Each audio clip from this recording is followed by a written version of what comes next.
Seat, you're more than welcome. Don't take the mics on. Is your button on?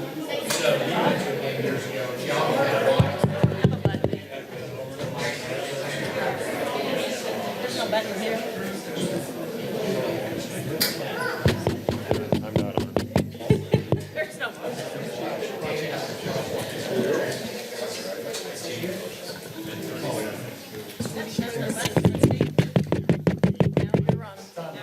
Okay. All right. In case you guys didn't hear me a minute ago, I want to welcome everyone out to our Layton City Council meeting. Anyone who is standing, we have plenty of seats here. I mean, not everybody needs to be in the back, but we appreciate those that are here. Today's date is July 20th, and our start time tonight is 7:02. And as customary with our council meeting, we like to share the opportunity to lead the meeting out in a pledge and a prayer. So tonight, our council member, Clint Morris, will be conducting that. So I'm going to turn the time over to him. Thank you, Mayor. I'll first offer an invocation, and then after which, if we can all stand, we'll repeat the Pledge of Allegiance. Our Father in heaven, we come before thee as a city this evening, grateful for the peace that we find ourselves in. We are grateful for this city, for those that serve, for the public officials. We're grateful for our first responders, our police and fire and EMS and our public works, and all that work here to make our lives better. We are grateful that we're able to have the freedoms that we do. We ask that thou would be with us this evening as we conduct the business of Layton City, that we will be granted wisdom and help with the decisions that need to be made this evening. Grateful for all in attendance, and these things we pray for and do in the name of Jesus Christ. Amen. Amen. If you please rise.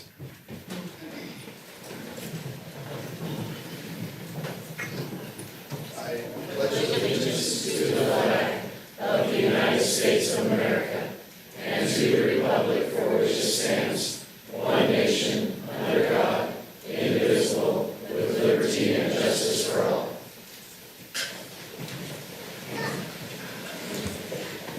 Okay, thank you, Council Morris. That was a good prayer, and I appreciate it. Tonight, we have two sets of minutes that need to be adopted. So, Council, I'll ask if there's any corrections to either of those dates. If not, then I'd look for someone to take action on it. And if you could, please read out the date of the meeting of the minutes. Mayor, I make a motion that we adopt the minutes from the Layton City Council work meeting on April 6th, 2023, and the Layton City Council meeting May 4th, 2023. I'll second. Okay, it's been moved and second that we adopt the minutes as presented, or as written, I should say. All in favor, please say aye. Aye. Any opposed? Okay, thank you very much. We'll now turn over the time to anyone who has any municipal announcements that they'd like to share. I know usually we have some announcements from Parks and Rec, or... I have quite a few announcements. Okay. So we have started our Layton Fest as of last Friday, I believe it was. So every Friday over here at the park during the summer, you can come and enjoy food, music, and all kinds of fun stuff. So come on over to the municipal park and stay so you can see the Davis Arts Council free films on Friday night. This Friday, the film is Devotion. And in conjunction with that, Mayor Petro, she's got a lovely Monday with the Mayor video that is talking about some things that we have coming up. There's a concert on July 26th that is from a group called Uptown. And there is a discount for military and veteran families. So if you're interested in coming to the concert, go to the Davis Arts Council website and check out the tickets. They're available. They're fairly reasonable, and there's a lovely little discount for you. Also, On Pitch Performing Arts is going to have their summer show It'll be over here at Layton High School in the auditorium, and it is The Little Mermaid. And that is going to be August 4th through August 12th. So you can go to their website and get your tickets for your local community theater. Might see someone you know in the production. And last but not least, I would like to give just a little shout out to our Layton Youth Court, who is currently in their 26th year of operation. And it's young people that are going through some juvenile issues, but this youth court allows them to kind of work those off and get back into the swing of things. They go before a court of their own peers, and they do lots of things to get their lives back on track. And over the last 2 years, we've had 100% participation with those young people, keeping them out of detention centers and getting their lives back together. So want to give a shout out to them. They have an awards event coming up in August. And so if you know anybody in youth court, or if you know of a young person who would like to participate, we'll have some open enrollment for youth court coming up in the next month or so. Thank you. Okay. Hey, one additional caveat to the military appreciation on the 26th. It is also for any civilian workers up there. So I know the Davis Arts Council had mentioned that before, that it's for not only just active military, but also the civilians in our area. So it's our way of saying thank you for what you do for us here. Okay. Mayor, the on the 24th, which is a Utah holiday, of course, they're having a free concert over at the amphitheater with Riders in the Sky. And it's free to all firemen, with the exception of maybe one. But and it's free to all police. And I guarantee you, if you go, take your family. It's a family friendly. It's fun. They've come here for the last 15 years, and they're a hoot. And I guarantee you, if you don't like it, come to me and I'll give you your money back. Okay? Okay, I'm going to turn the time over to Councilmember Roberts, who is on our Parks and Rec, that I think it's all announces a covered. few No, of we're these, good. but there's still one important one in the evening on the 24th. So actually, July is a busy month in Layton, and we appreciate all the activities that the city works to put forward. There's actually a full schedule on the 24th of July, this upcoming Monday, so Pioneer Day. Starting at 10 a.m. to 1 p.m., there'll be the Heritage Museum Pioneer Day Jubilee. Lots of different activities for families. Chalk Art Festival, so bring your chalk art skills and decorate the sidewalks around the library. Food truck rally will start at 5 p.m. and go until everyone leaves, about 11:45 p.m. in Layton Commons Park. 7 p.m., as the good Dave Thomas mentioned. I don't want to burst anyone's bubble, but it's free to everyone. So we're happy to welcome Riders in the Sky, a great tradition. As Dave mentioned, bring the kids. They have a good time with the kids every year. And then starting at about 9:30 to 9:50, we'll be staging for the Electric Light Parade on Wasatch Drive and Gentile, just in the Dollar Tree area on the road there. The road will be closed, I assume, 9:30 p.m., maybe a little before. And then the parade will go from 10 p.m., follow us to Layton Commons Park and have a party there. The food trucks will still be there. There'll be a DJ with, I'm sure, great music, dance floor. So bring the family and stay up late. So thank you. Okay, thank you. Is there any other announcements? Okay, thank you, Council. I appreciate that, letting everyone be aware of some of the fun activities that are taking place within our city. I'd now like to move on to our verbal presentation, or verbal petitions and presentations. And tonight's an extra special night because I know we've got several folks here that have given a number of years of service here to the city. And so I'll turn the time over to our city manager, Mr. Alex Jensen. But Mr. Jensen, as we give out, as customary, we like to shake everyone's hand, right, who get the awards. Uh-huh. I think tonight we need to, if the department heads are here, perhaps they could join us and thank their employees as well for if they're available when we announce that area. Okay. Okay, Yeah, I thank think you. some may be here, some are not, but there are some here. Right, those so- that are here. Okay, good. Well, thank you, Mayor, members of the council. It's a wonderful site, beautiful site. We have some wonderful citizens here, obviously, but the large majority of the audience, I can tell, are employees of the city or their loved ones, the important people of life. I think this really epitomizes what helps the city employees to be successful just here tonight, because I think there's 15 employees that are being recognized tonight, and there's a lot more than 15 employees here. There are coworkers here that have taken out their time to be here to celebrate the successes of their peers. And then you have, more importantly, you have wives and children and husbands and friends and people of significance. So thank you from myself and from the city, I'm sure I can say, to all of you, not just to the employees, but to all of you for what you do to make sure that your loved ones that are employees of the city can do the excellent job that they do. So it's an honor, a privilege to interact with you and to associate with you. The employees of the city are the key to the success of the city. They always have been, and they always will be. So we're very, very blessed. So it's a privilege to recognize this evening 15. There are a few of these individuals that had other commitments and were not able to be here tonight, and I'll recognize them, but we won't actually hand out the That's fair. plaques. And maybe we can do it we'll do it by department as opposed to just by year.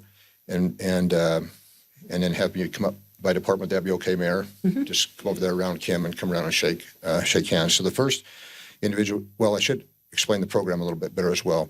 It's a relatively small thing. It doesn't involve any pecuniary interest, but a program that we have is to acknowledge employees at 5-year employment increments. So if an employee's been with the city for 5 years, they get recognized with a small plaque and an acknowledgement before their peers in their staff meetings. But if an employee's been with the city for 20 years or more, and we tonight have many of those, 15 to be exact, and throughout the city we're blessed to have a lot of tenured employees who are exceptional, who are expert at their crafts that are here. But if you're been with the city for 20 years or more, then we invite you voluntarily, but invite you to come and be recognized before the city council and a little more publicly. And so we appreciate you taking the time to be able to be here. So the first individual is in the finance department, it's Mr. Gordon Nance. Gordon was not able to be here tonight. He's been with the city for 20 years, and he is the facilities maintenance technician, one of the two that we have in the city. Maintains all the city facilities and does just an exceptional job. Gordon's very quiet and unassuming, but he is very, very good at what he does, a great benefit to the city. So we'd like to thank him. Second is fire department. We have several fire department employees I'd like to mention. The first is Roxanne Bauman. Roxanne's been with the city for 20 years. She is currently a captain. Okay, we want to have our chief come up then. Sure. Yep. Come a long way.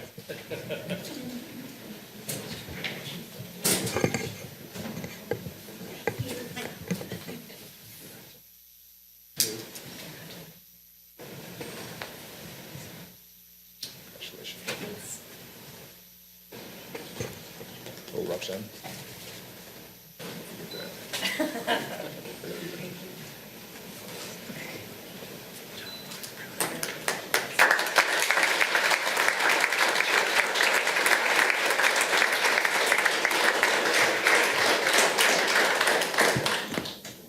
The next two would like to recognize are not able to be here this evening. The first is Kyle Hall. Kyle's been with the city for 20 years, and he's a captain paramedic as well.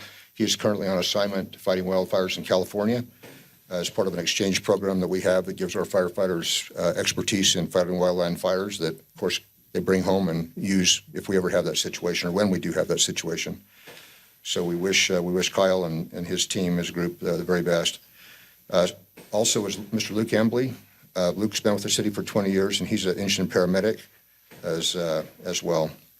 So I'd like to recognize those individuals. And then Mr. Corey Flinders. Corey has been with the city for 25 years and also is an engine paramedic and a member of the Urban Search and Rescue Team for the city.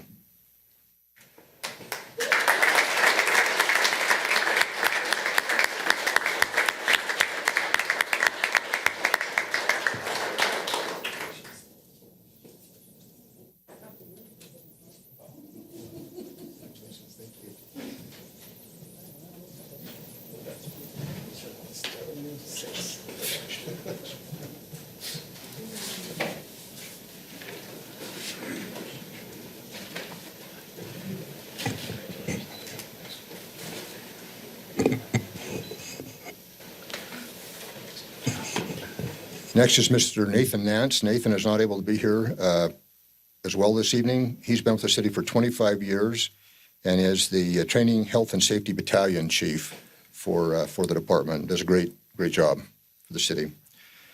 Next is Mr. Jason Cook. Jason's been with the city for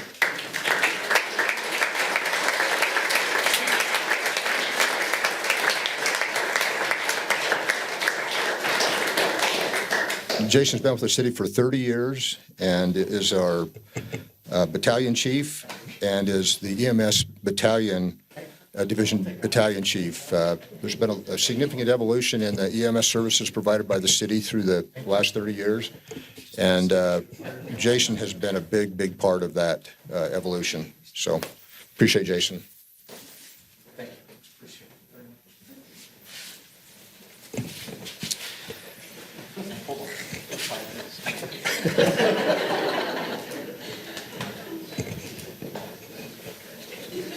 I'm glad you're taking.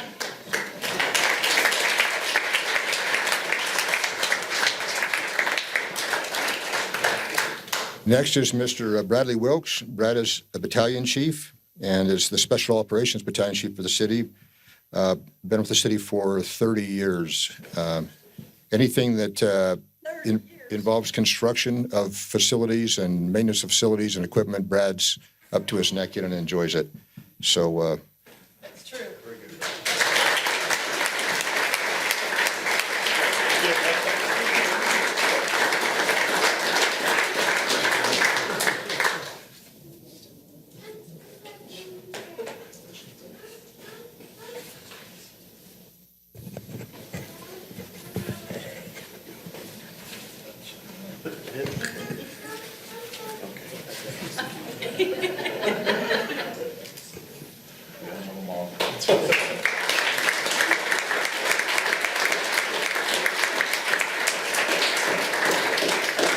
And then last but not least, from the fire department is Mr. Scott Mon. Scott's been with us 30 years and was recently promoted to assistant fire chief for the department. So thank you, Scott.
Next department is the legal department. We have one employee being recognized, and that's actually Mr. Gary Crane, our city attorney. He's been with the city for 30 years.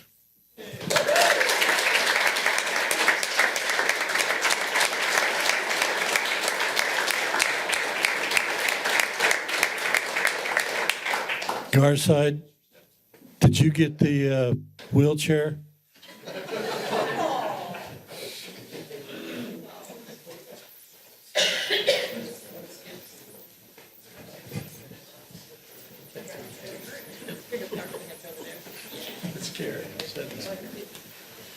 Oh,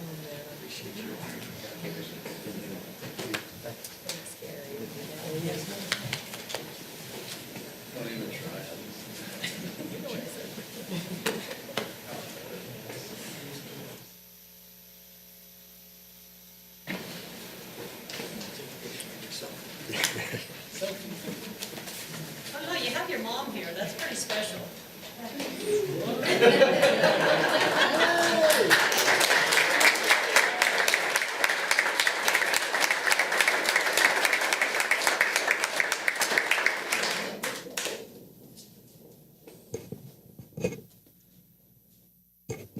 Last department I'd like to recognize is the police department with 5 individuals. The first is Mr. Daniel Gardner. Daniel's been with the city for 20 years and is a master officer. He's been involved in SRO, school resource officer positions, as well as a dare detective, CSI, and a host of other things. So we appreciate Dan.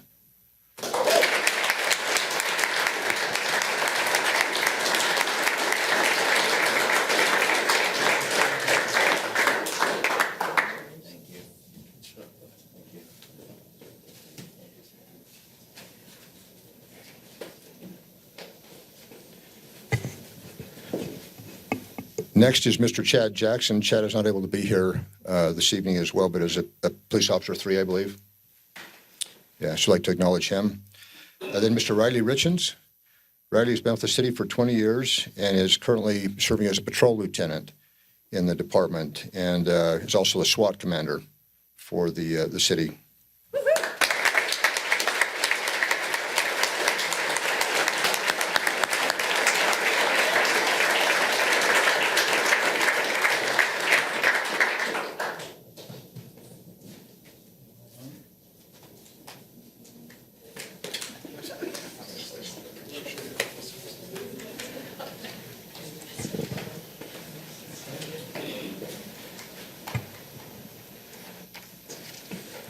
The next is Ms. Danielle Waters. Danielle's been with the city for 20 years. She is a patrol secretary and previously has served as a dispatcher, an evidence tech, and a records tech in the department. Wow.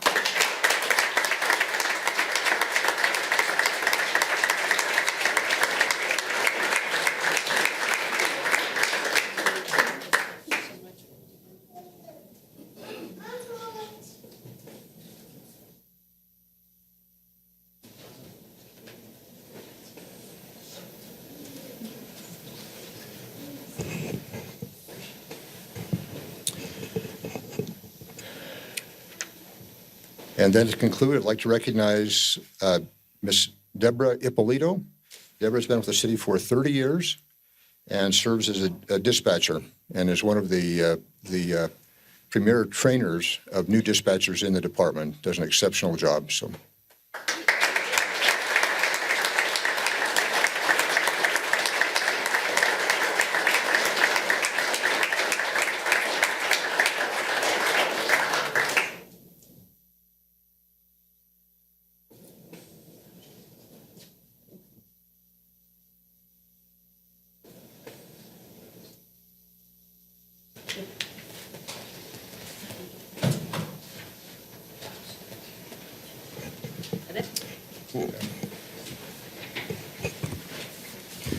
Again, Mayor and Council, just thank you. The employees of the city are exceptional. I'm obviously biased, but they're better people than they are employees. I really mean that. It's a privilege to interact with them and rub shoulders with them. They're good people at work and away from work, and are important members of the communities that they live in. But as I said, I consider it an honor and a privilege to associate with them and rub shoulders with them. And they are the secret sauce of Layton City, or the rank and file employees that give more than is normally expected of them, right? They're whenever there's a need that comes up, they respond to it and do it in a remarkable way. So thank you again to all the employees and to all those of you who support them in whatever way that are so important to the success of the city. So thank you very much. Yep, I agree.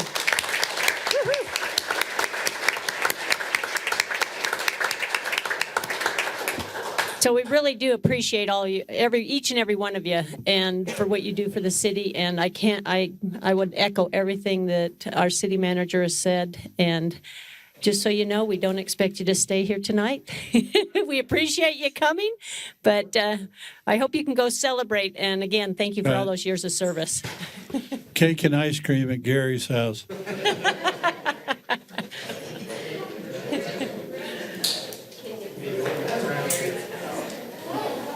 We'll just give them a minute to exit, and then we'll continue.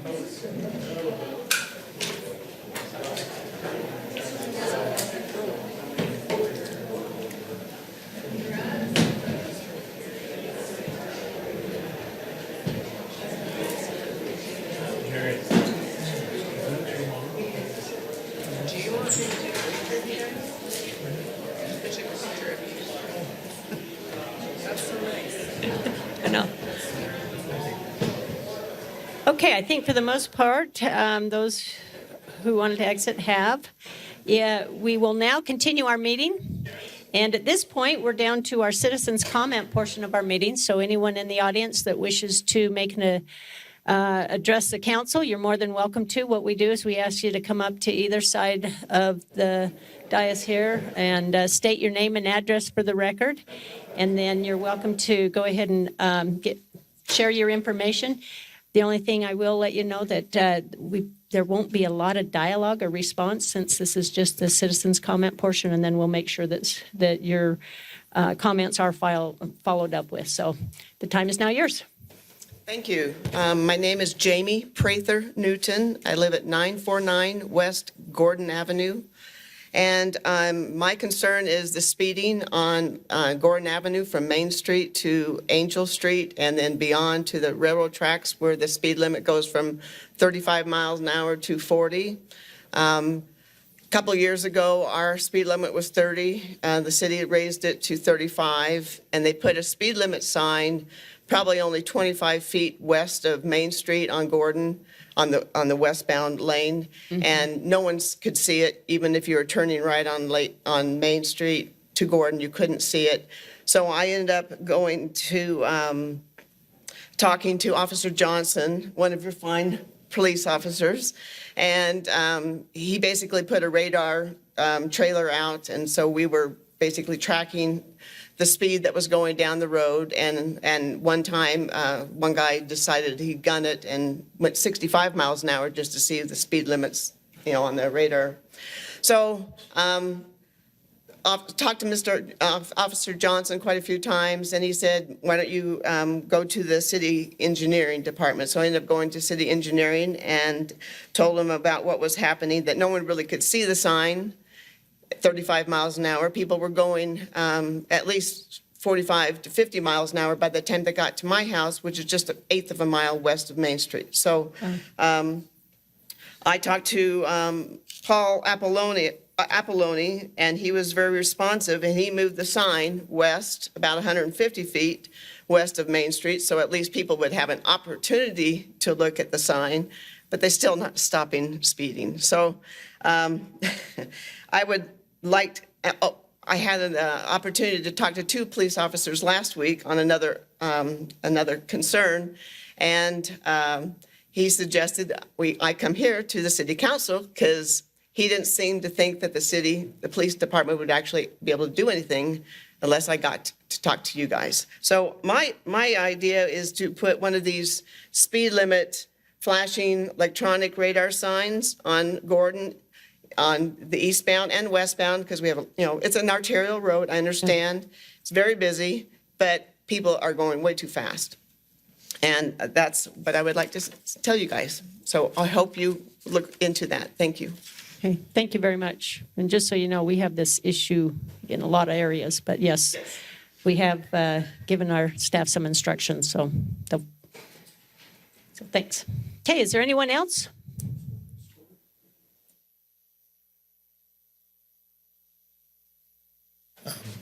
Mike Clendrianis, 2601 West Gentile. If you need me to spell it. Yeah? K-O-L-N-E. K-O-L. Oh, you got it? Good.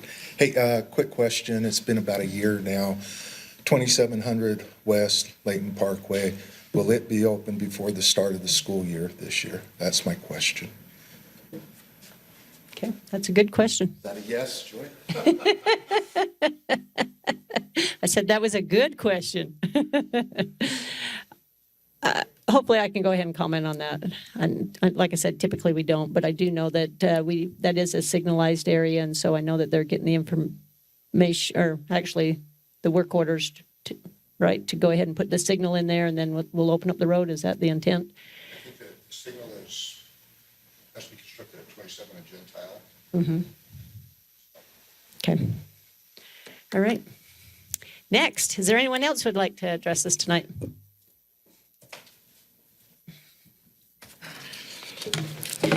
Thank you so much. I'm grateful I could come to the work meeting before this today. My name is Ivy Thompson. I'm the one that gave Luis those flyers about the water efficient landscaping ordinances that you're voting on today. And I wanted Hey, to just... Ivy? Yes. Just so you know, I should have, and I apologize, this is my error. I should have stated this when I said kind of the rules Right. for citizens' comment.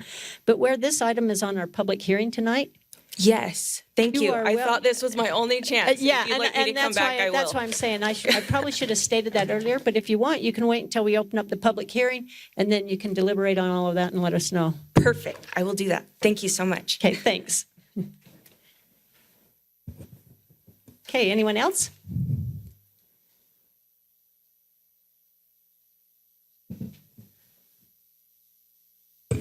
Gerald Gilbert, 3117 East, 1300 North, Layton. It's interesting that the employees that are being honored tonight haven't had an opportunity to come before the council before tonight. And thank the city and the employees for the attention that they gave. I live up in Snow Canyon. We had it was a pretty bad winter up there, and we had some areas that we sandbagged. City was more than gracious to allow us to come down, pick up sandbags. Appreciated that very much. And I can't believe, I wish I would have gotten their names, but during the weekend, Saturdays and Sundays both, there was employees who came around that personally checked the culverts down on my street, my backyard. A creek goes right underneath, across 3100 East, and then comes out on the other side. But I think it speaks well of the employees and the dedication, and I'm glad to see all the people. Can't believe the number of years. But I wanted to personally thank them and thank you, the department that is responsible for doing that. If you'd pass on that information, I'd appreciate it very much. Thank you. Well, thank you, Gerald. And I'm going to also iterate the fact that thank you for your years of volunteer service here at the city as well. So, okay, I'll move on. Is there anyone else on public comments this evening? Okay, seeing that there's none, I'd like to go ahead and move on to our consent items. We do have 2 items on our consent items, so we'll have both of the items presented, and then the council will take action on both of those at the same time. So I'll now turn the time over to Mr. Steve Jackson, and he's going to present the information for ordinance 23-17.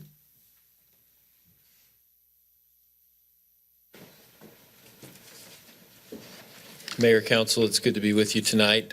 Before you for your consideration is ordinance 23-17, an ordinance enacting Title 13, Section 13.17, Chapter 13.17.010, discharge of surface water and downspouts into land drain or adjacent property prohibited. With the substantial water we received this last winter and the amount of snow that remained on the ground as we came into spring and then melted off, we had a lot of challenges with flooding that I think you just heard about at Snow Canyon, some other places where we were potentially going to have issues. As a request, or at the request of the city manager, we looked at our ordinances to ensure that some of the challenges that we were seeing, some of the causes of maybe some of the flooding that we were having was looked at and addressed through our ordinances, and we found that there were maybe some lacking things there as far as the land drain goes. We have ordinances for our storm drain connections and sewer connections, but the land drain, we had some some issues that we needed to get addressed. So this ordinance is an attempt to allow the city to better manage the system. Basically, we need the storm water and the surface water to go in the storm drain system. We need the groundwater to go in the land drain system, and we need the sewer to stay in the sewer. And so that's basically what this ordinance is trying to do. It very closely mirrors the other two components with the storm drain and the sewer. However, it does prohibit people from putting surface water in the land drain or dumping it off of hillsides into adjacent properties without proper control and measures to mitigate any potential damages. So with that, staff recommends the council adopt ordinance 2317 enacting Layton City Municipal Code Title 13, Section 13.17, Chapter 13.17.010, discharge of surface water and downspouts into land drain or adjacent property prohibited. Is there any questions I can answer from Okay, the council, council? you have questions? Just a thought that's come up since our work meeting. Traditional, when tailwater is traditionally taken off of one property on through another person's property, what protections are there to keep that when property owners change downstream? Those are actually regulated through a different type of circumstance. Tailwater would not be considered stormwater, and so it would not apply to this ordinance particularly. Perfect. So. Good farmer question. Okay. Mr. Morse? Yeah, thank you, Mayor. Steve, it seems like this would be, I guess maybe it hasn't been an ordinance because it was maybe common sense before, or is this a kind of a hole in the overall code that needs to be filled? What? Yeah, I think in the past we didn't have very many issues with it, and so it's just been more of a common sense type thing where we keep people from or ask people not to discharge water different places. We found that over time people have a water issue, and in their quickest way to fix it is to find the pipe, whatever pipe it is, and stick the water in it. And so we need to kind of clarify that so that we say, hey, there's a place for the water to go. If it's surface water, it needs to stay in our surface water systems that are designed to handle it versus just finding the closest pipe and potentially causing problems for themselves or their neighbors with the discharges going to the wrong place. Councilman Bloxham? Can you speak, Steve and maybe Gary, to the penalty, the Class B misdemeanor? Does that parallel with our other areas of the code in this area? And what does Class B misdemeanor mean? So a Class B misdemeanor is the default. Any violation of city ordinances constitute a Class B misdemeanor unless it's otherwise designated. For example, in code enforcement, the legislature has reduced it to infractions, most of them. And zoning violations are Class Cs, so those types of things. But generally, they're Class B misdemeanors. They're 6 months in jail, or I can't remember. I think I don't know the exact amount, but it's over $2,500 in fines, just over $2,500. Wow. That's the max. But Yeah, that is, since this has been a common sense issue and now it's an ordinance, that's a pretty large penalty. And so I was just curious if you felt like that was, correlated with what we're trying to accomplish here. Because it seems to me, and you could correct me, that any violation of this section, it seems to be a strict liability thing. So any violation, if it's met, they have to do this. Is there any way for the homeowner or whomever, I'm really thinking of number 3 mostly, where they want to do the yard themselves and, they have a requirement that they have to do it in a certain way that conforms to this. I just don't want to criminalize something that with those kinds of penalties. So I just wanted to have a discussion about that. I think that's a good discussion to have. Typically, the courts, they'll arrange what's called a bail schedule, and it will generally be very, very low, predicated on the type of crime that it is or the type of violation that it is. So typically, these will be probably around $150 in reality, and the chance of jail time on any of these are probably 0. But if you've got a repeat offender, you've always got that hanging over the head of the individual, so that if you've got 5 violations, for example, you always have the opportunity of charging it as a Class B and asking for stiffer penalties. Yeah. So, And that would be dependent on the city providing that as a plea, I guess. it would. Okay. Are there any other areas within the code where we allow for like a step penalty, like, where it's an infraction if you do it one time and then you step it up in our own code, not necessarily on the bail schedule? The answer is yes. You could do that if you wish to. You could have a step where it's so much for the first violation, so much for the second violation, and Okay. the third. And do you know what the penalties are for? I mean, this is the base one you said. So would I be right to assume that it would be similar for the other infractions or the other violations that we're trying to kind of poke the hole out, trying to solve a problem here? So this was one where we weren't enforcing, or we're enforcing by being nice, but there wasn't a penalty associated to it. So what are the corollary problems that we already have in ordinance, and what is the penalty for those? So you're talking about things like weed violations? Or just, what you mentioned. The storm drain yeah. and the Right. sanitary Oh, I'm sewer sorry. is Yeah. this same Same thing. So thing. we did have a discussion internally about whether or not that was too onerous of a penalty, and we felt like to be consistent so that we don't have one of the three systems being maybe treated separately of, oh, hey, we could do whatever we want over here because it's an infraction. We thought it would be better to leave them consistent.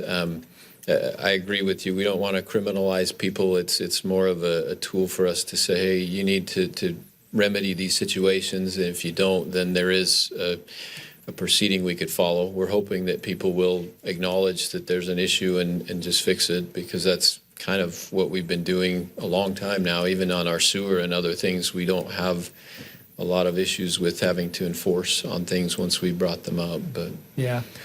I get one of my concerns, and we had an email sent to us about code enforcement that kind of opened my eyes to, I guess, how the way we go about enforcing things. It is something the city's doing wrong. It's just the nature of municipal government. But, when you have something that's written and there's a penalty attached to it, and my neighbor calls and says that I've done X, and Joey's neighbor doesn't call at all, I have an enforcement action against me simply because, not because we're not doing the same thing, we are, but the only difference is that my neighbor doesn't like me and Joey's neighbor does. And so I guess I would be worried about penalties for these types of things. If there's a way for us to step into it, I would feel more comfortable with that. But those were just my concerns. So I'll open it up to the rest of the council to discuss it, but those are the things I was thinking of. Councilman Morris. Thanks, Mayor. Steve, how does a homeowner know this? So if I build a home, it's not in a PRUD, it's a single family dwelling, and I have a year to put my front yard in, and so I just try to level it out like you're supposed to do, whatever that means. I don't know, not an expert, once again. And then we lay sod and start watering. It says, shall design surface water drainage controls in a manner that diverts the drainage. How does the homeowner who's not going to use a landscape company, just normal, hey, let's throw the sod on, how do they know this? So when in that particular case, new home, new development, something like that, there are easements and other drainage things on the property. And so we would hope that as the building permit process is followed, that there is a packet of information that is given to the homeowners. And part of that packet is an educational thing to explain how these drainages work. And then there are easements on the property that they could, definitely be made aware of that would indicate this is the way you need to make sure the drainage is controlled. Again, to your point, Zach, it's a matter of trying to educate and not penalize. But when we do find a violation, we need to have a way to get it rectified so that we aren't causing damage to other properties or to other situations. So we don't currently have that packet of information. Well, not this, 'cause there it's is a new. packet But of is there a information. so Yes, this would be there is. This would be Yeah. part of that information. This is just codifying that into code, saying, hey, you cannot do this, because we're finding as as the developments are getting more dense, the need to control the water is actually increasing because there's not as many places for the water to go. Say if you're in an RS development, you've got a lot more open space to kind of spread that water out in.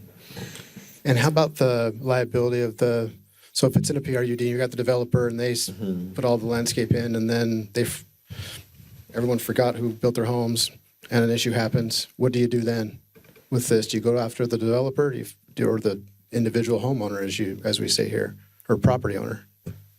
I think that would be more of a legal question. If it's still in a warranty situation, then it could be the developer, but if not, then it would be whoever owns the property. That's correct. Yeah. The person who purchases the home subsequently stands in the shoes of the developer, and so they would have to take care of it. Do you need a permit to put in a lawn? No, not currently. Well, then how would they know? If there's an issue. I mean, if I put in my lawn, and I got my downspouts, and maybe I bury one, I don't know. I mean, so how would that person even remotely know, their house is higher than the neighbors, so they slant their lawn, everything runs to the neighbor. If I may add, in the documentation that Steve is referencing, there's those instructions that are in there. Also, not all developers or builders, but more and more, actually, because we've seen some of these as we've had these issues come up, is that as part of their contract, they will have the homeowner sign off and acknowledge that the easements that have been established in the swales and the waterways and so forth have been established per city ordinance, and that they're not to change those. So sometimes we've had flooding issues, and then we approach the homeowner says, I didn't know anything about this, I didn't do it. They want us to go after the developer. If we go to the builder, and the builder pulls out a document and says, Mr. Jensen signed off on this, and item 5 on the list is that they acknowledge that we had put these in properly and that now they've changed them. So the liability is an issue thing, right. But I think the main thing is what we hope, and it doesn't always happen, is that if you're a home purchaser, you need to read the documentation. You need to be aware because you accept the responsibility for those. When you have an easement on your property, there's a reason there's an easement, and too many of us, we buy a home and we are so anxious to get into it, we don't read any of the documentation. We don't read the title report. And then when there's issues, we're surprised. So it won't solve it, but this is an issue to try to be more upfront about visibility and not just rely on your landscape contractor to do your yard, but you can always contact the city as well and say, hey, we're getting ready to put in a yard. What would you advise us of?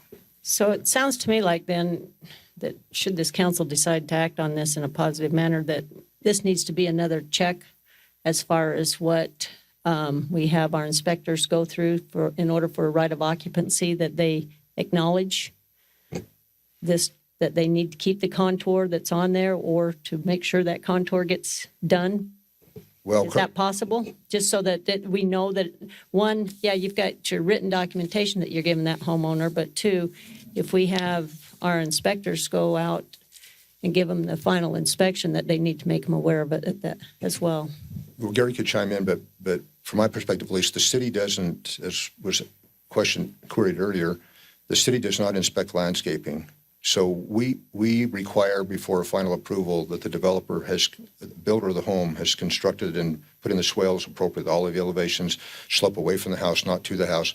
After that, the city doesn't have any ability to inspect. I don't think we'd want to be in a situation where we come out and certify that somebody's yard was fine, and then they change it after the fact. If there's a flooding, then they'll come to the city suggesting you guys signed off on it. So the city has not in the past wanted to be in that business because we have no control over it.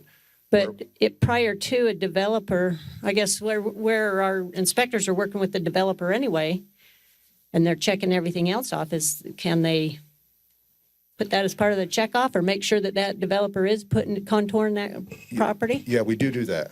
Okay, so is that an item currently on there? That is already occurring. Okay. That particular part of the code is already in there about grading and changing grading.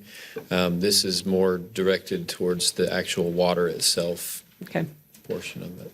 I just want to ask a process question because I think it may speak to some of what the council is asking. So we have the violation here, as we do with many other areas of city code and ordinance, right? Yeah.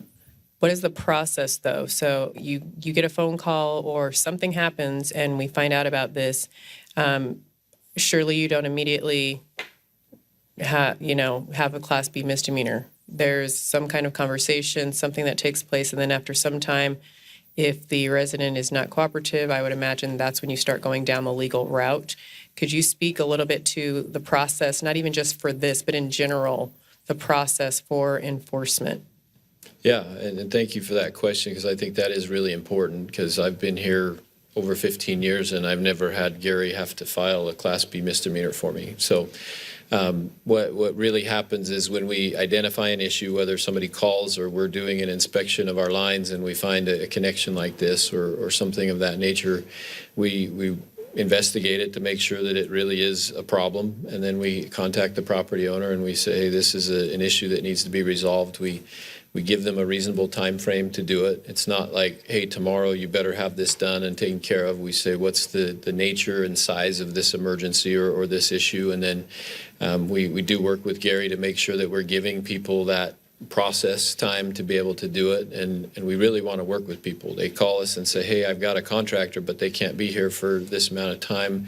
We say, yeah, that's fine. Let's get it done. And then we just ensure that they finish it up. And so to your point, it's the process is let's try and rectify the problem. And if we have somebody who is, telling us no or saying, I don't want to do this, then that's when the legal process has to get involved. And but we haven't, and I just want to say, knock on wood, I haven't had to deal with that in these types of regards. Most homeowners want to do the right thing and they know what the right thing is to do, but sometimes, like you say, they just didn't know or they didn't think about it, and we need to educate them and then have them correct it. So, Okay. Any further questions? One other question, Mayor. That's okay.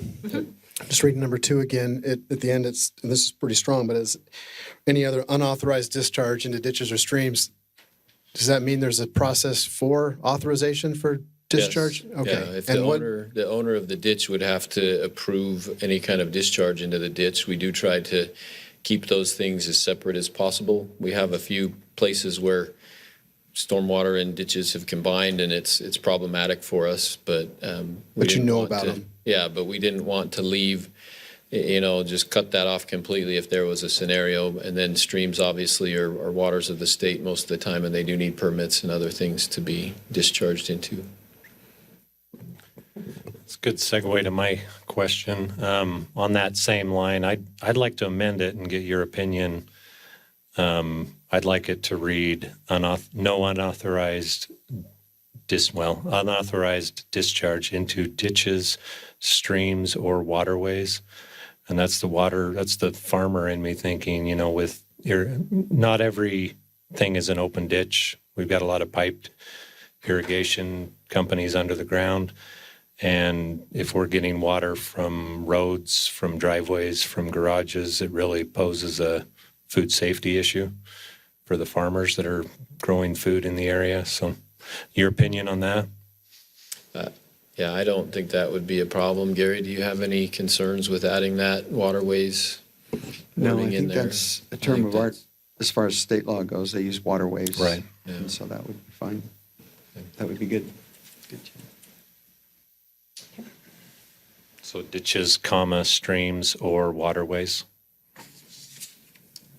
Oxford, comma. Not a fan. Somebody beat Bettina to it. Okay, any other questions, council, on item A here on our consent items? If not, we'll go ahead and proceed then to item number B. Thank you very much, Steve, for that discussion there, which is going to be presented by Chief Alan Swanson regarding the 911 Emergency Communication Center. Thank you, Mayor, City Council. Resolution 23-8, which is the resolution accepting the proposal for an agreement between Layton City and Galloway for architecture and engineering services for a new 911 emergency communications center, as we discussed in the work meeting prior to this.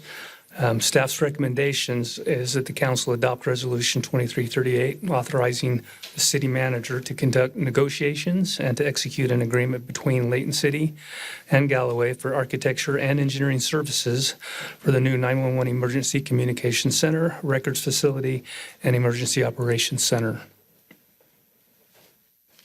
Any questions? Council, do you have any additional questions? I know we had a healthy discussion in the other room, but is there anything more? No? Very good. Thank you.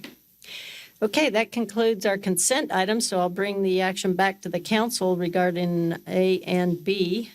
So council, would someone like to make a motion on our consent items tonight? Madam Mayor, I'd make a motion that we approve the consent items.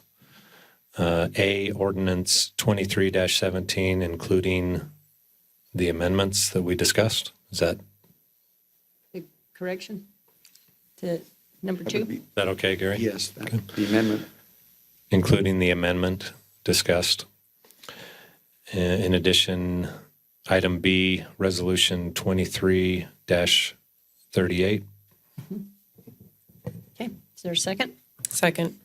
Okay, it's been moved in second that we adopt the ordinance, our consent items tonight. All in favor, please say aye. Aye.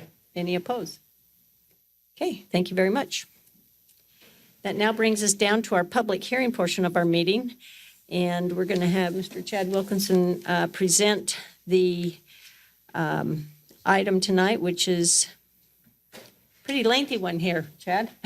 You've got several items, but long and short of it, it's regarding our landscape. So with that, I'm going to have Mr. Wilkinson present the items, and then I'll look for a motion to open up our public hearing.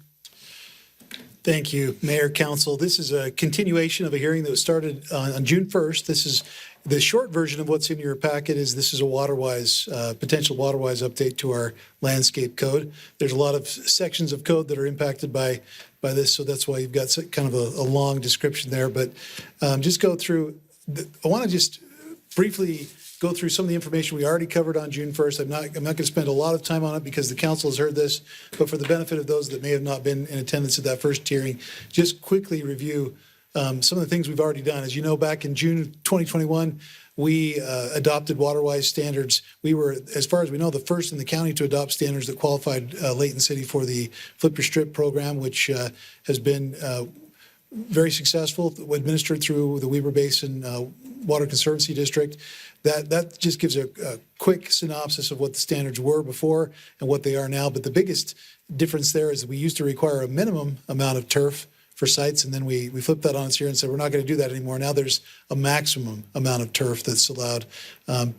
Predominantly, the changes affected our commercial, industrial, multifamily, townhome developments, and also our planned residential urban developments, which are residential developments that are master planned, that have a homeowners association and common areas. We also, in February of this last few months ago, adopted standards that allow us to work with commercial developers when they're coming in for a remodel or a renovation of their buildings, when they have a significant reinvestment in their properties. We have the ability to ask them to bring their landscaping to within our water-wise standards, and that's been fairly well received, and we've been very happy about that. A lot of those commercial developers have expressed that they feel this is the right thing to do, and have been, for the most part, have been very cooperative. We have before you tonight the proposed or the potential amendment really has to do with a rebate program that was adopted through the state, through some legislation that was adopted in the last session, and through some rulemaking through the state that require for cities and for citizens of cities to be able to participate in this particular rebate, that cities change their ordinance to prohibit, or I guess to restrict, new development, new single-family development to 35% of turf within their front and side yard, and to restrict the placement of any turf in parking strip areas and areas that are less than 8 feet in width. These are just quick requirements. One thing that's, I think, been a little bit surprising to folks who we've talked to on the phone about this rebate requirement is that it's not just a simple open-ended rebate. There are requirements that have to be met, including some inspections, some landscape plans, various things that have to be done in order to qualify for that program. So this is just a very quick chart that shows compliance with those Weber Basin requirements. You can see that our PRUDs, townhomes, commercial, industrial, institutional, all already, in fact, in some case, exceed that requirement from that ordinance. But for our single-family homes, the notable difference is that back in 2021, the council at the time felt it important to maintain some ability for people to have flexibility in these standard single-family home subdivisions to be able to install landscaping according to their desires. Now, what we did is we took away any impediment or obstacle for someone installing water-wise landscaping, but we did not make that a mandate. This is, again, the potential ordinance that is before you. We were instructed by the council at our last meeting in June to go back to Weber Basin and to have a discussion with them about potential options for maybe a different way of administering this in order for the different citizens to be able to take advantage of the rebate. We had a very good, positive meeting where Weber Basin's a good partner with the city.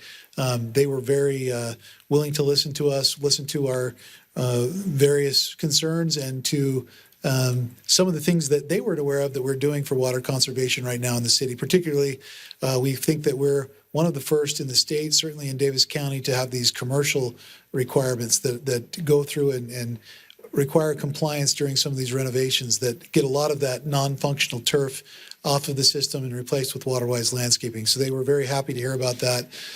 They did say that based on the rules that had been adopted by the state, that there wasn't a lot of flexibility that was there for them to administer that program, and that they would have to continue to have those same requirements for citizens of Layton to be able to qualify for that rebate program. We went through some of the concerns that staff have about this particular amendment. It really comes down to, again, the discussions that were had in 2021 about providing flexibility for these single-family homes. The real reason for that is that with a PRUD development, multifamily, townhome, industrial, commercial, those developments have a master developer that installs the landscaping as part of their approval process. Single-family homes are given the ability to have flexibility, and not just flexibility in what they put in, but also some flexibility in the timing of that. They're not required to have that landscaping in place when they move into the home. That allows people to get into the home during winter months, or just give them time to design their own style of landscaping for their home. In that case, again, they have the option, if they wish, to put in water-wise landscaping, but they also are not required to do that. So that was something that was important to the council back in 2021, was to provide some of that flexibility while taking away any obstacles to people that had that individual choice to install those types of landscapes. One other thing I didn't go into, and I have the ordinance here, we can go into any amount of detail that you'd like, the potential ordinance. But one other thing I didn't go into, and I think I may have that slide hidden on this particular presentation to try to keep things short, but single-family homes and standard subdivisions are a very small percentage of what we see developed these days. And because of that, we are capturing real water conservation because our PRUD subdivisions already exceed that standard that's been required for compliance with this rebate program. That's most of the subdivisions we're seeing, 80 to 90% of those subdivisions that we see now are these PRUD subdivisions. And so we are, or townhome or multifamily developments. So we are seeing real water savings from that standard that's already in place. We think that the most important thing from staff's perspective is that we are adopting standards that really do realize water savings. And our concern always would be requiring a future homeowner to bear the burden of a rebate that applies to our existing folks here in Layton. We are supportive if the council feels that this is something that's important to them as a policy decision, and they feel like this is good policy. Of course, we will implement this, but our recommendation would be that if this is simply a decision to qualify for a rebate program, that's not a good policy reason for that, and that we would have the council consider that in their decision. So with that, I know I went through things a little bit faster than last time by design, so you didn't have to listen to that all over again, but I'd be happy to answer any questions. Okay, council, do you have any questions? I do have one question. Chad, if you could go back to the proposed ordinance. So on item C2, it says 35% coverage of plant materials, et cetera. I believe on the water savers the rebate requirement, is it at a minimum of 35% coverage? That's right. Yeah. One of the things, and this slide really speaks to that. This was a discussion we had at the Planning Commission.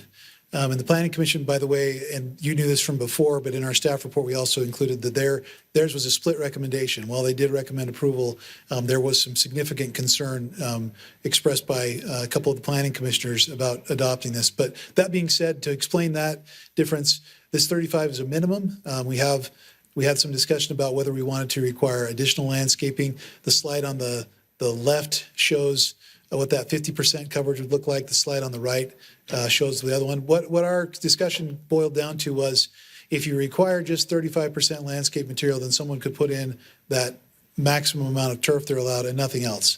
And so the discussion at Planning Commission was, do we want to require them to have a little bit more coverage so that some of those areas that are not in turf would also have to have landscape material?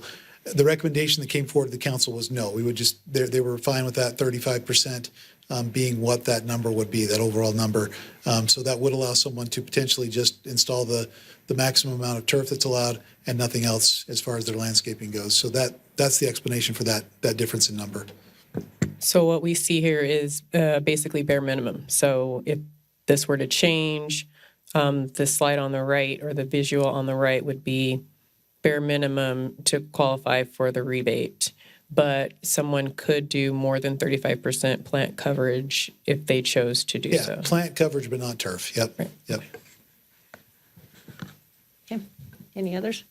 Yeah, Chad, one of the reasons that you mentioned in terms of like the real water savings we're getting, it's from the commercial and the incentive to, if they're going to make changes, that they waterwise it and that we get real benefits from that. Wouldn't that same logic hold to this? Because if it's just a small portion of our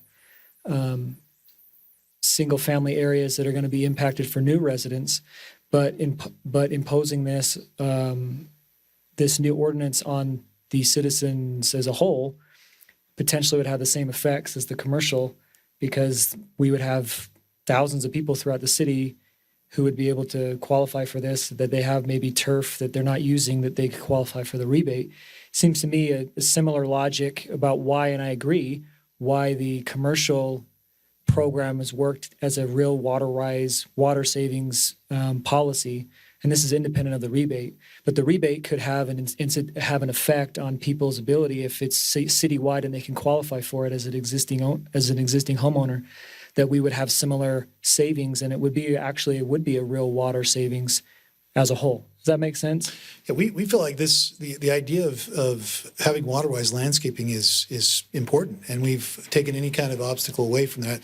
Our feeling is that if this is something that is as important as it is, that we should just make that available to anyone who's willing to replace their landscaping. Yeah. That's the key here, is that we want to make sure we're maintaining flexibility for those that may not desire to do that, but our feeling would be that rebate should apply to anyone that would like to do that, whether or not. And that, I think that's the big difference between the Flip Your Strip program and the current rebate that's available. Flip Your Strip, the requirement for a city to qualify that was to take away any obstacle for someone that wanted to voluntarily comply with those Flip Your Strip requirements, which we did. And that to us is the right model, is to give people that choice, that ability. The other thing that's a little tricky here is that because the standards as written in the legislation say that these are rules that are set by whatever agency sets those rules, there's nothing that says what those rules are in that legislation. So this could be changed at any time. It could be removed at any time. There's requirements go up or down. And so that's the tricky part, is if we make this change just to accommodate a rebate program, then that could completely change based on rulemaking in the future. And our concern would be that if it's good policy to have that landscape standard change, that's okay.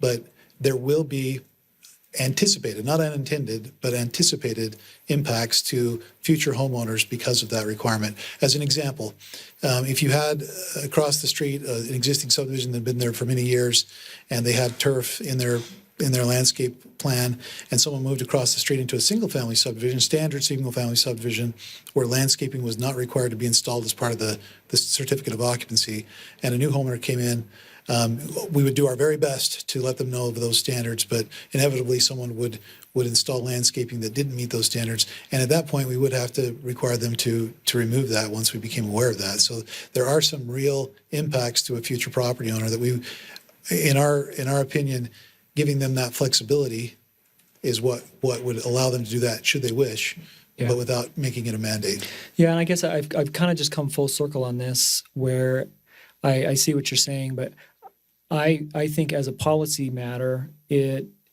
think it's a good outcome for us to, again, open up the ability for people throughout the city and existing homeowners to be able to qualify for this program by utilizing whatever is, they have to meet in the sort of the checklist there. Because I'm not sure that the single family numbers that we have are a sufficient amount to way greater than the ability for us to potentially have water savings throughout the whole city and the rest of it, not just that little 9% or whatever that we're anticipating in the future, or 5% or whatever it was. It just seems to me like I guess I've kind of come around to the idea of this being a way of, this is just the new normal. This is the policy that we've made. We've been on the very forefront of this as a council. And I was there and made decisions in 2021. I know that we were trying to do it as more of an incremental, that was the idea, was the incremental, changes into the landscaping. And no one, even if this doesn't pass today, can say that we haven't been on the forefront of water savings. We have been.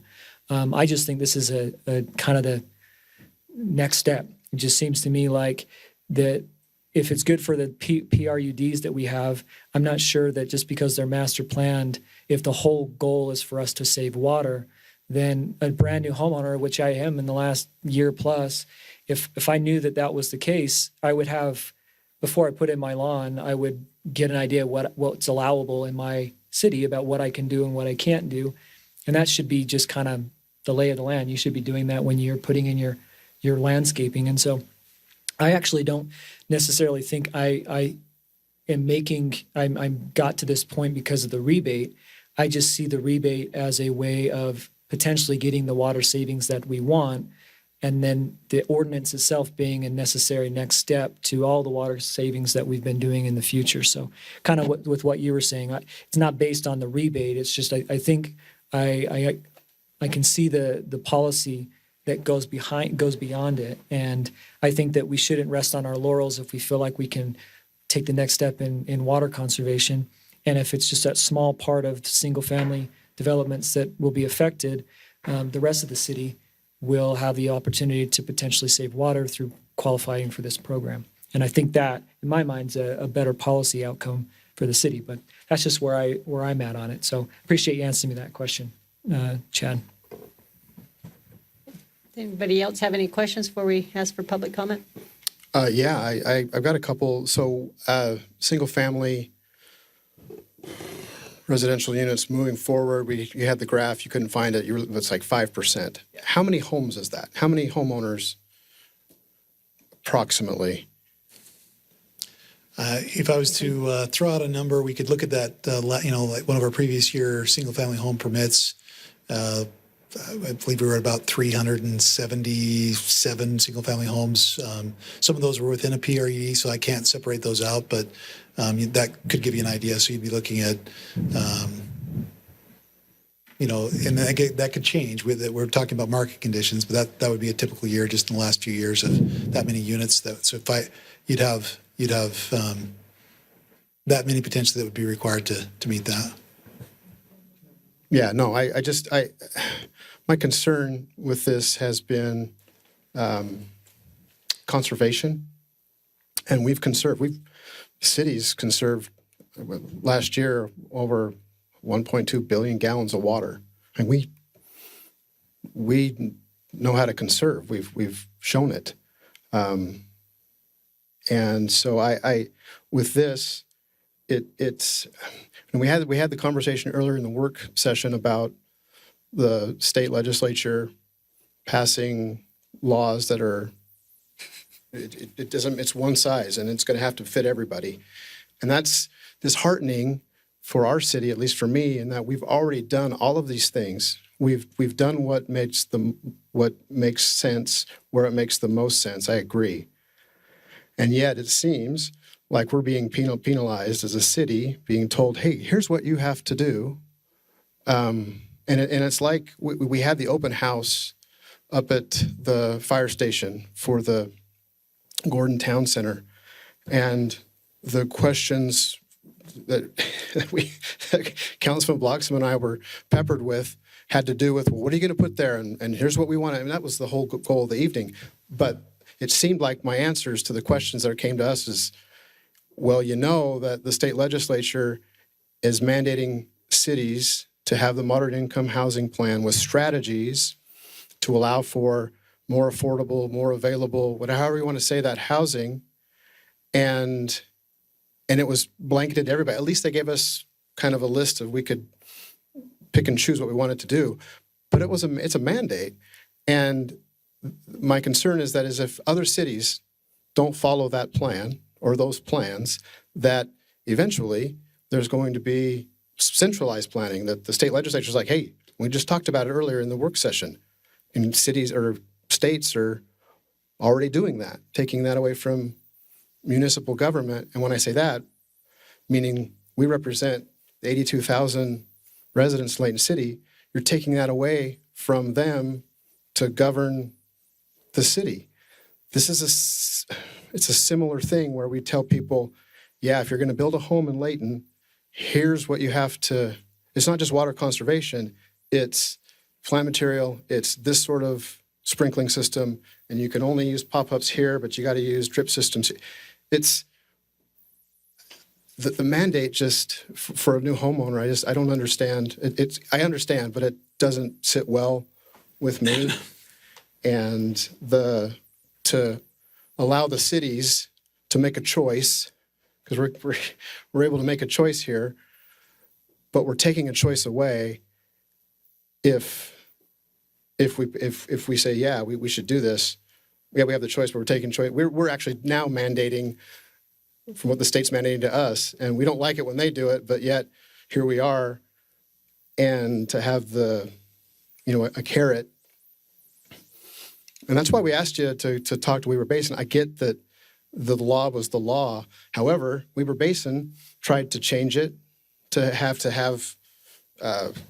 plant material in the park strip. I mean, and then they came back and said, oh, no, we don't want to do that during the planning commission part of this. And so that was if they're open to that, well, maybe that's why I wanted to negotiate with them. So I get that. I guess we can't. But that's where I am. It's tough. And I feel bad that that's how it has to be with the state. But I applaud the efforts of the city. I applaud the efforts of every resident in the city to conserve water. The Flip Your Strip, we've had great response, I believe, to that. When we did it ourselves as a family, it made sense. But it was water conservation. It was, we don't have enough water, don't use it. Not, hey, conserve. Who's to say that the 400 or so residents who, if we decide to do this, that they're going to conserve water with that landscape in their yard? You can still overwater, or you can still, it's those who really want to conserve will do it, and not because of a rebate, I feel. Just my thoughts. Okay. That's well stated. Anyone else before we ask for public comment? Just one more, if I can, Madam Mayor. So one of the Councilman Morris brought up this. I didn't quite get to it when I was talking, but you mentioned the market's going to dictate what type of developments come in. The big two that we just have approved over the last little while, the Jenkins property and the Destination Homes property developments, were both PRUDs. And we've seen the percentage of PRUDs increase just drastically. And that's another one of my points, is that if the market's bearing out PRUDs anyway, then the number of new single-family homes in standard subdivisions is going to be decreasing, even as we see the numbers. And so the outcome of this program actually, in a little while, if development's not providing standard subdivisions, which they don't want to do anymore because they want to get the density bonus and they want to get more lots on there, I just don't foresee there being a situation where standard subdivisions are what people go for. And so in the end, I don't know if there's really going to be a lot of the consequences that we think, because the market's going to bear out on that percentage. And then the last thing I would say on the rulemaking, we can't just dictate what happens with the rulemaking. They just make the rules and they decide what they're going to do. What we're trying to do is we're trying to get our ordinances in line with what the state says is an allowable standard for them to be able to conserve water and to be a part of this program. If those rules are in place for these residents for this year, they'll be able to do it. Next year, we may have to tweak an ordinance here, or we may have to do something different, but I don't think that's a necessary reason to not go forward with it, because otherwise you would just be not making a determination for the for our uses, for our ordinances, simply because you don't like the way the rulemaking was done. And I don't like the way the rulemaking was done either. I think it should be individualized. I think it's cutting off your nose to spite your face, but that's the way it is. And if that's the way it is, then we have to be able to solve our problems based on the lay of the rulemaking and the law in front of us, because we don't get to decide how they do things down in Salt Lake. We can just react to what they provide to us. And I think that's what this is that they provided this opportunity for us to have a carrot. And if we provide the ordinance to meet it, then the residents can hopefully help us as a city be able to conserve more water. If that changes next year and they want to do something different, that's part of what our job is as a legislative body, is that we have to be able to make those changes when they come about. So. Go ahead. I just add one. We have people who aren't here, who are future residents who don't have a say. That's it. Again, to me, they're not being represented because they're not here. Yeah, go ahead. Similar to that point, so what I've been wrestling with is how this can be equitable for everybody. So those who are here now, those who are not. And so what we've heard a lot from via email and in meetings such as this are from those homeowners who want to conserve, which is excellent, and who want to benefit from the rebate. I'm, again, thinking about these new homeowners who are probably first time, maybe they're not, I don't know. But we all know that the price of homes has increased substantially, and I don't know when it's going to go down, if ever. And so even though we're talking about a small number, perhaps, of folks, there is no incentive for them. There is no rebate for them. And so we're dealing with our existing homes, many of us who have purchased homes and did not purchase them at the prices that they are now. And so where is the financial benefit for that new homeowner who may be a first time, like this is their first home they were just barely able to get into? And I know that's not everybody's case, but I'm just thinking about that. And the main reason I think a lot of people choose turf or have chosen turf in the beginning is because it's inexpensive. And even though you have a year, I know that was changed. It used to be 18 months. You have a year to get your front lawn installed, because you don't want to be that home on the block that has no lawn and is blowing dirt all over the place. And so people do what they can afford to do. And so I'm just thinking about that, like how do we equitably enforce or create something that's going to benefit everyone. I think generally people want to conserve, and I think they do. We have, rock in our home. Rock is expensive. Even water-wise planting, they're beautiful, but all of these things are expensive, which is why I understand why the current residents are saying, hey, let's get this in now so we can benefit from it. It's twice as much as it was before, and we're going to be able to do this, which is great. But I'm thinking about that new homeowner where now if we do enact this, not that they don't want to, they probably do. And even in a year's time, it's expensive. And so just thinking about imposing a requirement where maybe they put in turf, and then when they can afford it, whenever that is, like us. I mean, we couldn't afford to put the rock in we wanted to put in when we first built our home. And so later on, we did that. We didn't have incentives, but we wanted the look, we wanted the conservation. And so that's my concern. Not that I personally do not agree that conservation is the goal and that's what we want to do. I'm just thinking about how do we do this and not just stick it to whoever is coming after. And if at some point the legislature requires us to make these further restrictions, might I remind us all that our PRUD, those ordinances are already more restrictive than what this rebate or this program is requiring. So it's not that we think it's a bad idea. I'm just thinking about how do we do this and make provision for everybody who loves Layton and wants to live in Layton, to not have the lawn on the block that looks the worst, to not be that family that can't afford to have whatever it is we're requiring them to have. So those are some of my thoughts, and, I'll just leave it at that. Okay, those are good. Any others?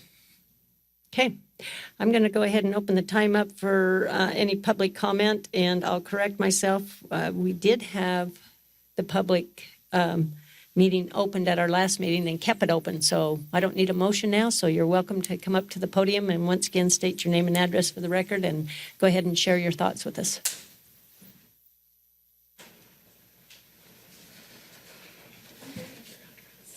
Yes, thank you. Thank you, Mayor and Council. My name is Ivy Thompson. I live at 687 Wasatch Drive down the street. And before I forget, my daughter, who cannot be here because she's supposed to be in bed, made a rendition of the flowers she wants to put in our yard with the rebate. So I told her that I would show that to you since she could not be here and present it herself. I have been involved in the water conservation policy community for a few years. My first master's degree from Utah State was in water efficient landscaping. And my second master's degree from Utah State was in best practices for water conserving ordinances for municipalities. So I was grateful for the opportunity to listen in on your last meeting and address the concerns in the brochure that I handed out to you. If anyone else would like more copies, I have more with me. I think I attended your work meeting earlier this evening, and I've addressed concerns from that I would like to address at the end of these remarks. In the pamphlet that I gave you addressing concerns you voiced on June 1st, the very first section in that document, and I've heard today in this meeting, is why should we change our policy just for the sake of a rebate? And I think that is certainly one perspective of looking at it. But like I said in the document, a lot has happened in 2 years. In 2021, 3 Utah towns actually ran out of drinking water for their residents, and 2 of those 3 towns had to truck potable water in for their residents.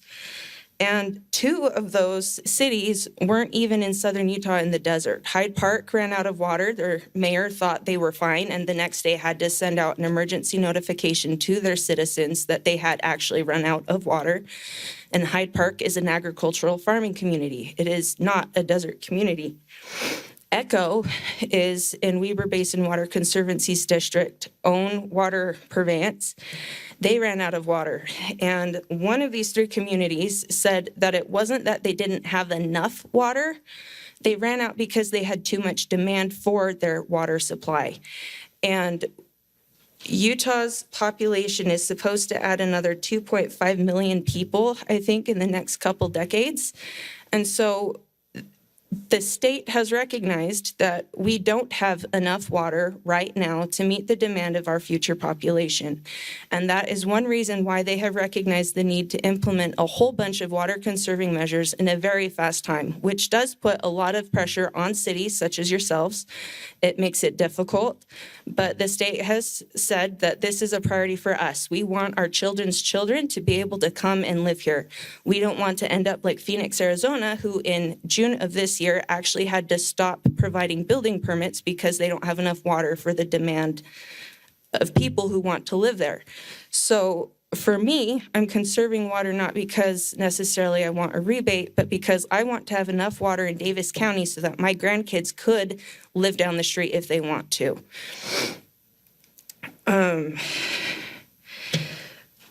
So, and I think that also pertains to what about the people who don't live here in Layton yet?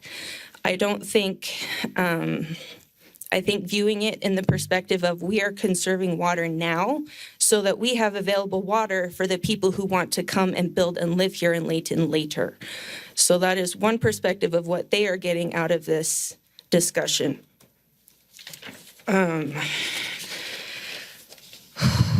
Okay, I really appreciated Councilman Bloxham's comments about how we are enabling greater water conservation throughout the city by passing these ordinances. Councilman Morris, you are correct. If people want to conserve, they will conserve even without this rebate. But what I am seeing in my own neighborhood and throughout Davis County is that without the rebate, people are letting their lawns die, crispy yellow fried grass. It's disgusting and I hate it. And it's what's in my own yard right now because I am waiting for this rebate. Or because they don't know what else to do, they're tearing out all their grass and replacing it with rock or gravel, which is creating further heat islands and making our temperatures hotter than they already are. And if they do actually put plants in, more than not, those plants are not well adapted for the increased heat that is created by that gravel mulch that they're planted in.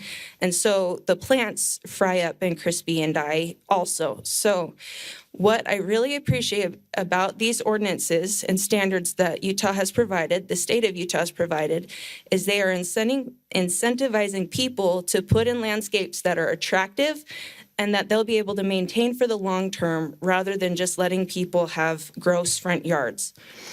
I also really appreciate how the only requirements mandated in future development pertain to the front and side yards where most people don't spend their time.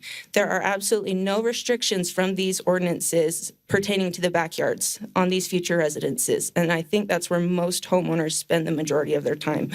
It's promoting functional lawn usage.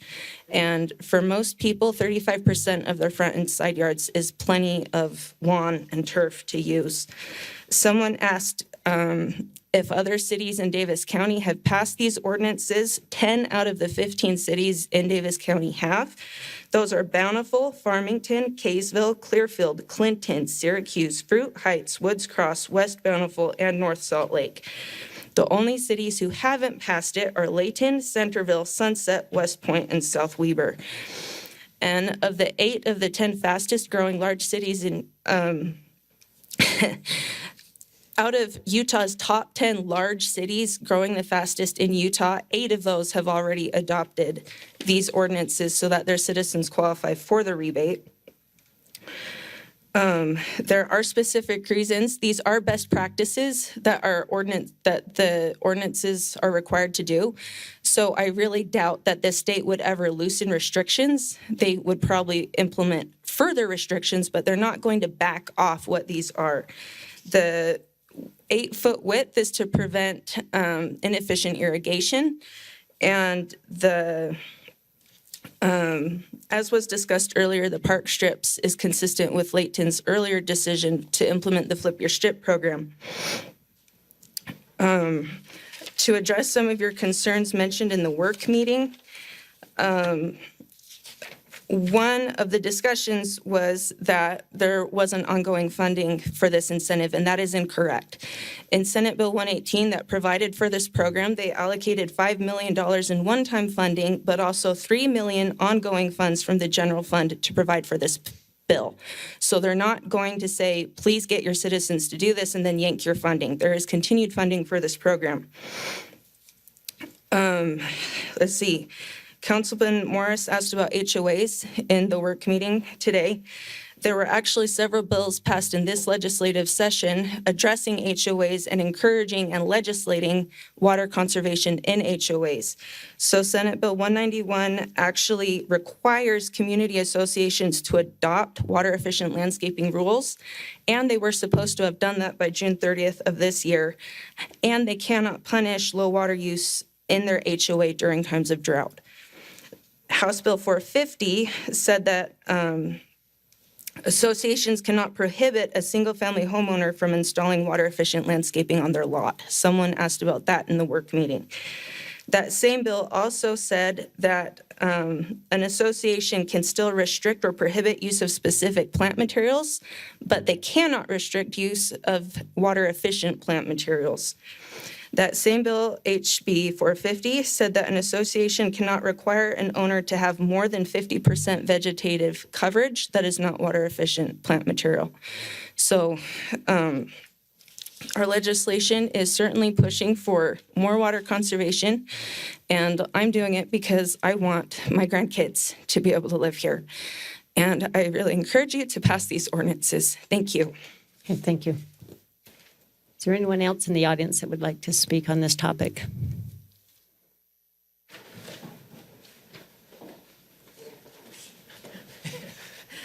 Jamie Prather Newton, 949 West Gordon Avenue.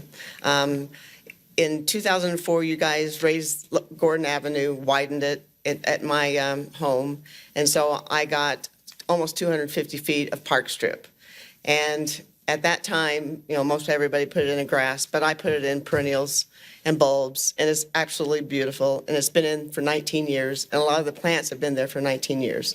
So the plants that people are buying to put into their yards for this 35% turf and the rest of it being some type of landscape, I think is wonderful, because most people, when they're buying a new home, they really don't know what to do, and they really don't have the funds to purchase, to go to a landscaper and have a design made for them and then have someone install it for them. Some people do, some people don't. But I think this is a good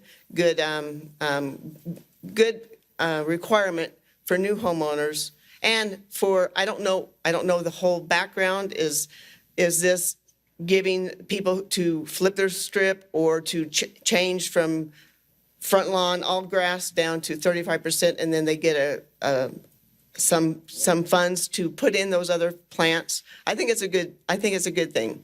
I'm a master gardener. I have a certificate in ornamental horticulture, and it's just the right thing to do. And you can have a beautiful yard and use less water. Thank you. Okay, thanks. Is there anyone else?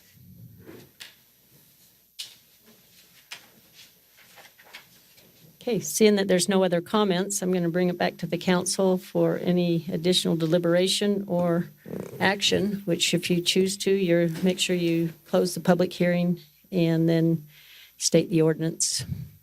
And Yeah, I have a comment, okay, if that's okay. yes, Thanks, that's what I Mayor. said. I'll bring it back for additional comments. One of the things we talked about in the work session with the League of Cities and Towns was and I appreciate the presentation from Ivy. Thank you. And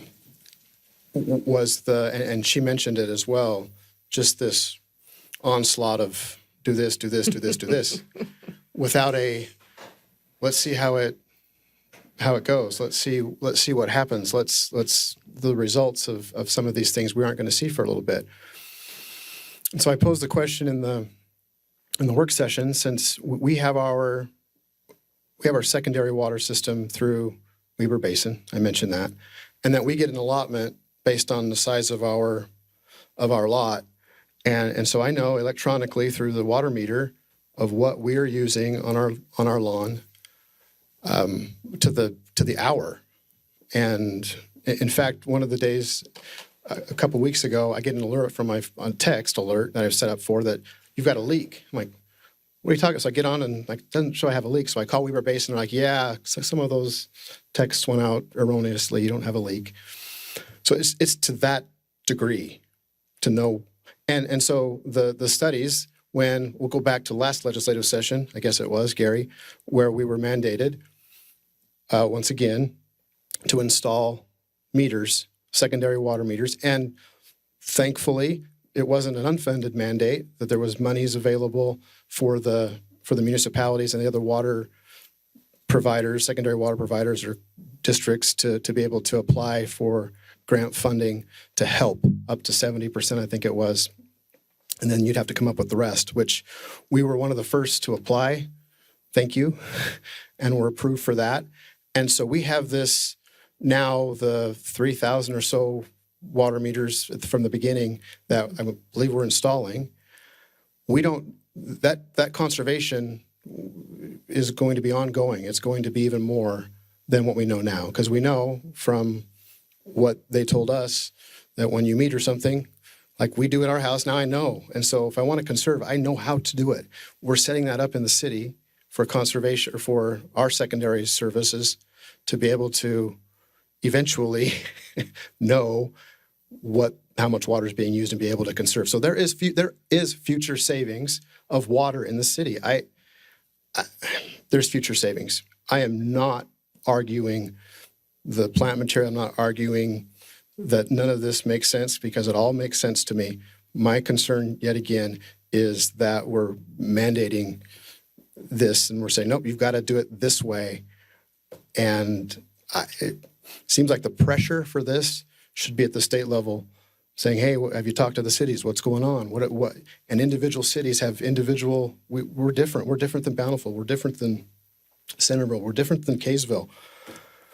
We're different. And I want to respect those, if those property rights of those people to be able to your point, have flexibility in their front yards and their side yards. That's important to me. But I also want to make sure that we give time for those meters so that we know how much water is being conserved. We have the master water plan. This council also, and it was generational, assumed the system we're talking about from Case Creek Irrigation Company and water rights to be able to make sure that we have water in the future. It was part of the whole plan. And we've got projects in the system now, or on the process now, of being able to add more secondary service to the western part of the city to allow people not to have to use culinary water. Once again, if it's going to be metered as things are going. Yeah. Oh, that's a good point, Mayor. But it's going to be metered so that we'll be able to know of this. There is a plan put together to make sure that we have water in the future. Is it guaranteed? Well, no, obviously. We don't control Mother Nature. But we also, along the Wasatch Front here in Layton, we've got our 5 deep water wells that hopefully the aquifers being filled up as we speak with all of the water that we received. We're able to have we have biowater from Weber Basin, water from our wells, hopefully converting more people to secondary because of the vision that the council has had and the staff for many years of the reservoir system that we have here that we're blessed with from those who came before. We're talking about, like, once again, looking into the future. We're going to conserve more water. And I think my concern, once again, with this is the policy of taking someone's choice away before they even get here. And then secondarily, I guess, to Councilwoman Smith Edmondson's point, we're being hammered on allowing for affordable housing, yet just to set up a lawn like this, I'm sure it's going to cost more than laying down turf. And issues we have to decide tonight. But that's where I'm coming from. I think it's sound, and I think we need to give time to our system and to see as we continue to conserve. But So thank you. I guess that wasn't even a question. It was just a comment. It's okay. It's okay. You could have closed the meeting and we could still have comment. Or the public, go ahead. That's true. Would you like me to do that? I can close the Yeah, public that'd be hearing. great. The only comment I want to make, well, two comments again. Again, Ivy, I do appreciate your packet, just addressing some of the concerns. I had a lot of them on June 1st, but your packet did address some of those, so I appreciate that. And also you coming in, providing that information to us. I did want to highlight one thing. I'm just looking at the eligibility for that program. And I know you mentioned specifically, you know, there are people who are letting their grass die because, you know, it's crunchy. But this rebate program has a lot of requirements. The first one that's just listed on their site is that project area must be currently landscaped with living, well-maintained lawn. If lawn has been killed or removed prior to a pre-conversion site visit, you are not eligible for this program. That's just one of the many eligibility requirements, which I think is great because as you spoke and as well as the other resident, I'm sorry, I can't remember your name, spoke, that, you know, you all have experience, you have knowledge, you know what you're doing. I can speak to some neighbors, not mine personally, people I would not incriminate, but who have done exactly what you said, where they've taken out their entire lawn and they put in rock and they put in plant. And I was looking and I'm like, oh, you didn't even put down like, you know, ground cover underneath and like you're going to have weeds in about 3 months. And that's what we're seeing because people are prematurely putting in things that are not helpful. As you mentioned, the rock that gets hotter and all just different things. Like people are not educated in what they're doing, but because there is a rebate, there's an offer. Even with the flip your strip, there are people who've done that same thing. And so I think to Councilmember Morris's point, those who want to conserve and want to conserve in an excellent way are willing to do that. They're going to go, you know, through what they need to do it. You know, I again appreciate the thoroughness, if that's a word, in the packet that you provided. Still just grappling with that requirement piece. And so that's kind of where I leave it. I'll close the public hearing at this point. Can I not add something to what? I'm not the mayor, so I'm not gonna, that's. Okay, typically we limit our comments to 3 minutes, and I allowed you to go on for a lot longer than that. So I think you've made your point here, and I would like to bring it back to the council for action. So at this moment, I will close the public hearing. I will make a motion. Madam Mayor, if I could just really quickly, just to make sure, total transparency, there was one thing we didn't talk about because this conversation went a little bit different than maybe anticipated a little bit. But in adopting this, the Planning Commission did recommend a change to our existing ordinance, which right now we don't require any, in a single-family home, any plantings in a park strip. They did recommend that there would be, consistent with the program, 35% coverage requirement for park strips. So I want to make sure if there is a desire to adopt something tonight that's known. I don't want that to be something that we want to be completely transparent that was a change. So thank you. Thanks for pointing that out. Okay. Okay, so Counsel? I'll rescind. I won't make the motion. Do you have a motion to make? Yeah, I'll make it. Has the public hearing been closed? Do I need to? Yes. Well, She closed. technically, no, because you rescinded, so I do. Yeah. Close the public hearing. And my comments before or after the motion? You can make I'd close the public hearing and then make your motion and then add whatever comments you want during Okay. the course of that. Madam Mayor, I move that we close the public hearing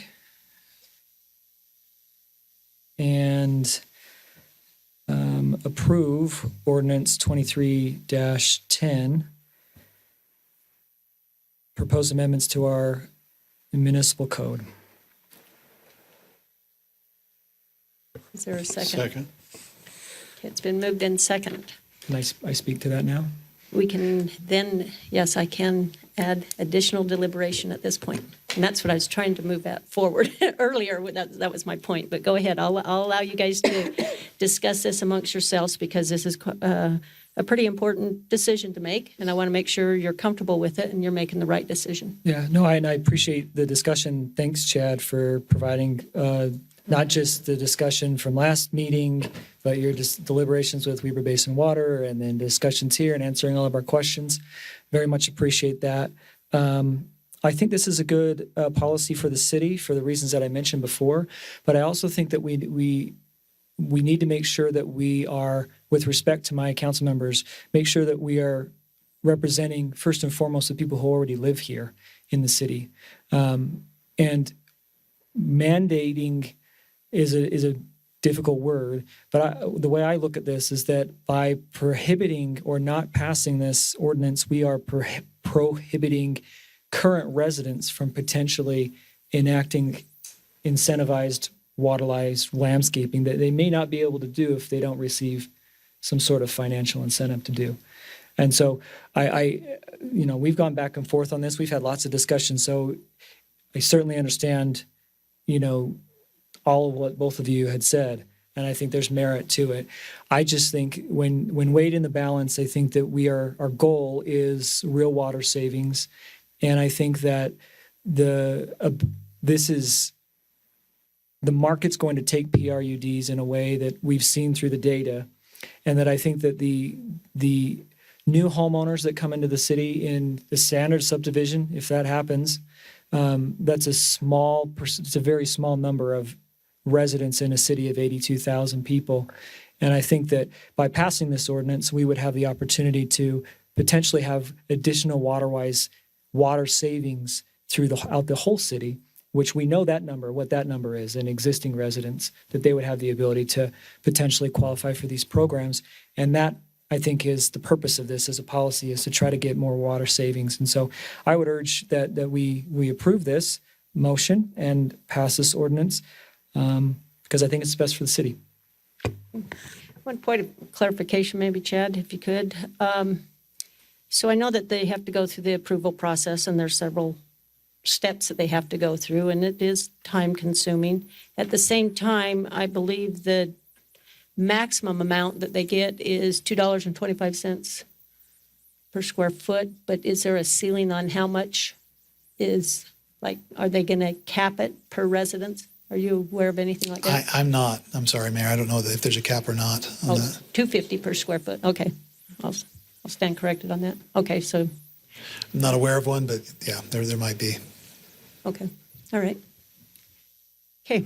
Does anybody else want to comment here or defend your position on how you're going to vote? I mean, like I said, I respect each and every one of you, and I want you to feel good about your decision that you're making tonight. Yeah, Mayor, I think my opinions have been stated by others. I have concerns about it. I think Layton City's moving in a good direction as far as water conservation. We've got the data that has proved that what we have done in the past 4 years or so has saved a lot of water. But also I look at it in my home or in my business. If I have a leak, if I have several leaks, I'm going to fix the biggest one first. And I think we've made efforts to do that with the commercial, with PRUD. And I think this has more, I don't know if they're unintended, because we've talked about the potential concerns in the future with this ordinance. But I think it's got more problems to it in my mind than benefits. So I'm not in favor of it at this time. Anyone else wish to state their comment before I take Gary, do I take a roll call vote? Roll call vote. Yeah. So, okay. If not, I'll go ahead and take the roll call vote on this. Councilmember Morris? Before I vote, just once again, I appreciate the actually being able to talk about this and have a discussion amongst us and not have it be someone telling us, here's what you need to do. This is what we're supposed to do. So I appreciate the input from from those who reached out about the rebate. I guess I just wish that when this was passed, that similar discussions would have happened. So I'm going to vote. I'm going to vote no.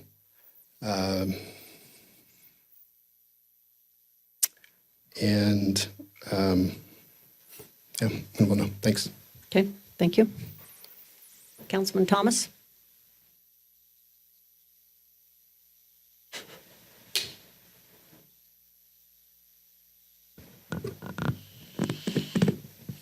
I'm split right down the middle.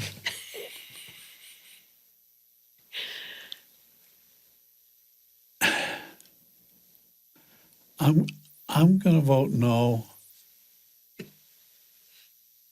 with reservations. And I hope that as time moves on, we might be able to change things if they need to be changed. And maybe we can, I don't know. But for right now, I'm saying that's okay. No. All right. Okay. Councilman Bloxham? Yes. Councilmember Roberts? No. Okay.